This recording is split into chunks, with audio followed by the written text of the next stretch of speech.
Last week, Virginia-based cybersecurity firm Mandiant published a 60-page report detailing allegations against a group of Shanghai-based hackers.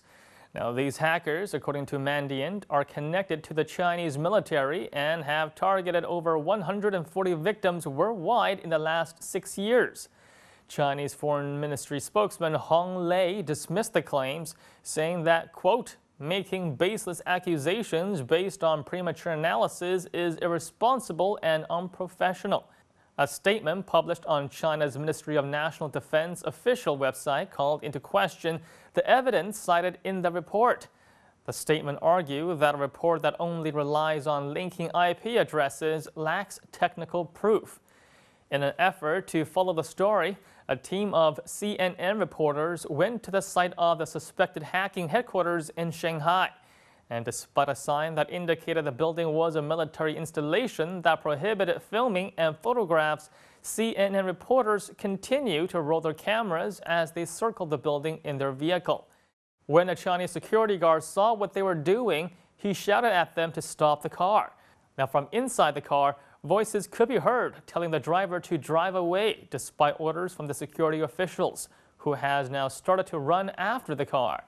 According to the CNN reporter, after the car was stopped, the security officers had a cordial conversation with the reporters and then took away some footage from the camera.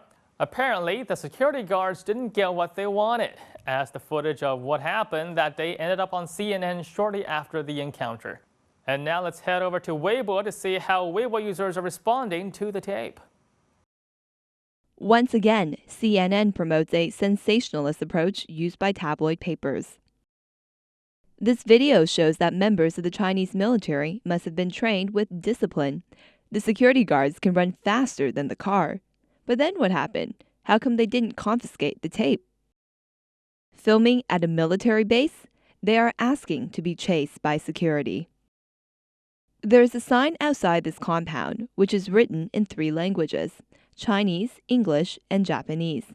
The sign says, "Restricted Military Zone, no photos or videos." It's really quite shameless what CNN has done. I cannot believe the CNN anchor is laughing at the whole affair. The behavior of the reporters completely disregarded the rules and laws of China.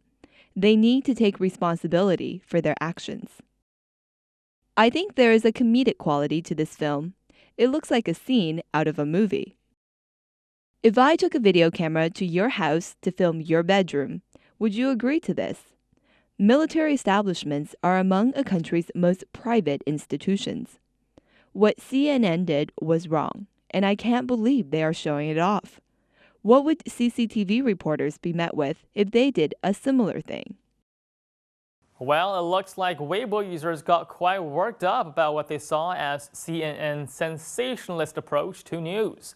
CNN didn't make things much better when their anchor laughed at the whole affair when it was clear that the reporters were breaking local laws. Accusations of cyber espionage between China and the U.S. have been flying around for a long time. In an article from the Communist Youth League last December, Professor Liu Jianwei of the Beihang University School of Electronic and Information Engineering estimated that more than 10,000 Chinese websites have been attacked in 2011. 1/3 of these attacks, says Liu, originated from the U.S. Chinese net users also had a lot to say about what would happen if the situation was reversed. What if, Chinese netizens asked, a Chinese camera crew filmed the outside of the Pentagon? Would the Pentagon ever allow Chinese journalists to capture footage like this? If the situation was reversed and Chinese journalists captured footage of a U.S. military base, the U.S. would surely label these foreign journalists as international spies. The U.S. is only trying to maintain momentum in the accusations of hacking it has made towards China. The U.S. is obviously provoking us. We must take these journalists into custody. Perhaps they are spies. It would not be possible for anyone to capture footage of the U.S. military hacking headquarters. In the U.S., hackers are spread out all over the country. In the U.S., the office building for the National Security Agency and the Central Intelligence Agency show up in many movies and television shows. What's the big deal about capturing the outside of a military base?